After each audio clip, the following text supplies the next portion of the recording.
Hello, this is author L.D. Wenzel, known to some as Larry Dean. I am an American who has lived in Oslo, Norway for many years and believe I have something to contribute to the post-evangelical conversation. Today I want to give you my take on religious fiction. Religious fiction is not the same as so-called Christian fiction. How? I will soon explain. This video also touches many other themes. Hopefully, some will be further developed in upcoming videos. So subscribe to my channel and stay tuned. Religious fiction is a type of literary fiction. It is not a genre, but distinguishes itself from mass market fiction like thrillers and romance novels. Literary fiction is more reflective and challenging by focusing on universal themes.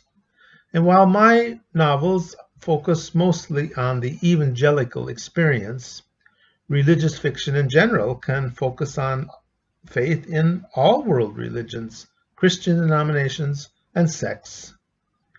If you are a deconstructing evangelical, you might find what I do as helpful. In this video, I will argue that religious fiction plays an important role in framing how we believe and disbelieve and expands our awareness beyond where we might find ourselves, whether we realize it or not.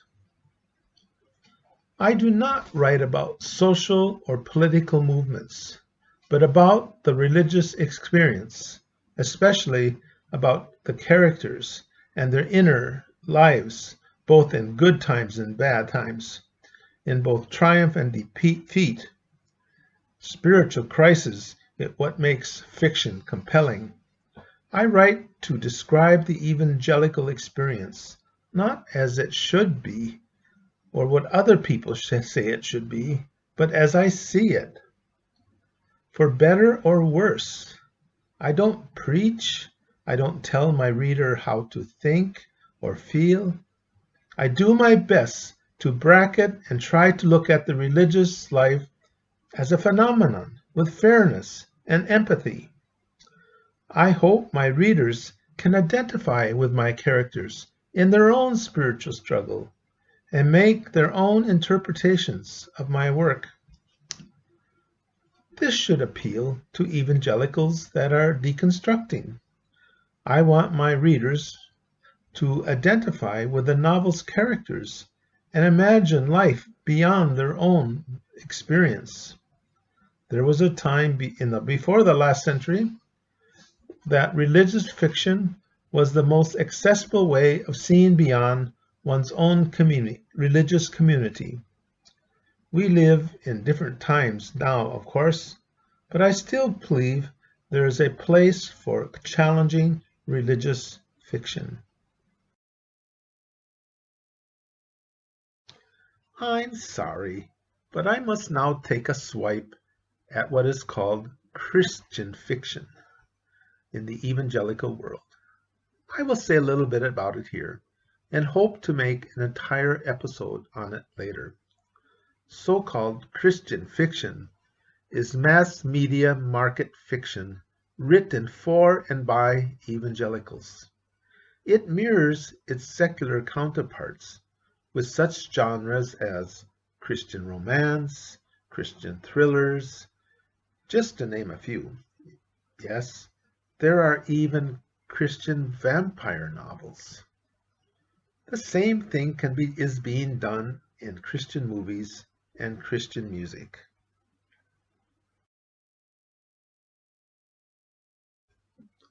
The goal of Christian fiction is to shelter the evangelical reader from the godless secular influences by providing an entertaining alternative. These writers are not artists. In their fiction, they preach and explain the faith in hopes of strengthening the reader's faith and maybe even leading an unbeliever to Christ. To the glory of God. Christian publishers are often looked down upon because they produce poor quality fiction. Their characters are stereotypes and lack authenticity. To be fair, many evangelicals today deplore this lack of quality. And today, you will find authors writing much better fiction. Here's the problem, in my opinion. The CBA controls most of the book-selling outlets for this evangelical industry. It is big business and worth billions of dollars. They are the gatekeepers for what books hit the market. With a strict censorship code, all CBA books must, for example, refrain from any profanity, even if it's the story's malicious villain doing the talking. One swear word could get the author and maybe even the publisher banished from the CBA book distributing network, which would spell their demise.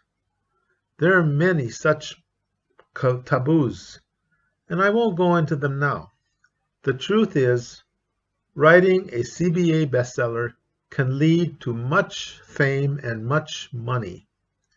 And all too many evangelical authors willingly bow to this template. Sadly, they may never write that potentially great religious novel.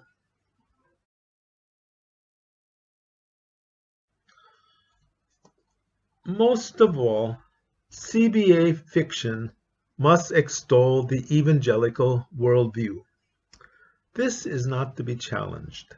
True, protagonists will have their trials and temptations and may even fall into sin, but all problems are solved through prayer and spiritual guidance with a biblical, or should we say, a evangelical solution. There can never be an existential crisis where assumed evangelical norms are questioned.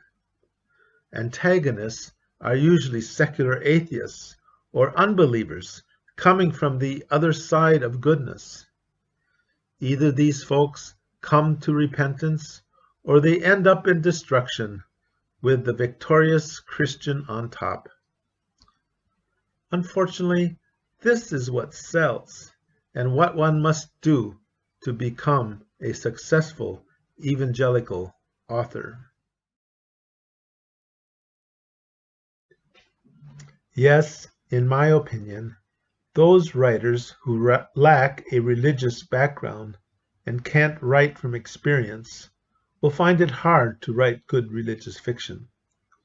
They might even have an anti-religious agenda and misuse religious people as a means to their end. Religious people in their novels are often mere caricatures and unreal. They are portrayed as hypocrites and without empathy. They're always bigoted, seeking to undermine the protagonist. The reader isn't allowed to identify with the character's active religious faith or his inner thoughts and feelings. These writers have no idea what it means to be religious. In my opinion, they are the flip side of a narrow-minded evangelical. They do not write good religious fiction. Then there are those who write with experience from within a particular religious tradition, even if only from the edge.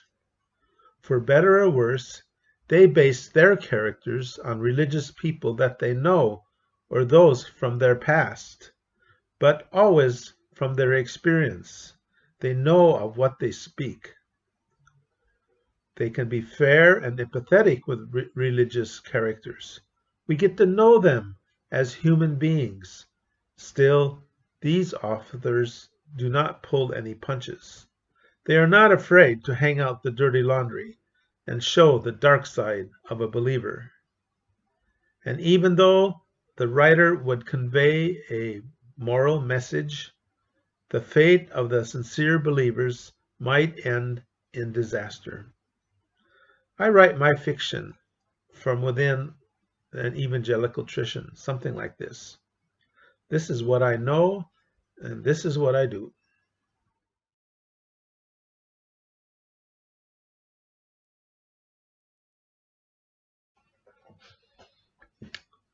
Way back in 1994, Evangelical professor Mark Knoll of Wheaton College wrote a scathing book called The Scandal of the Evangelical Mind.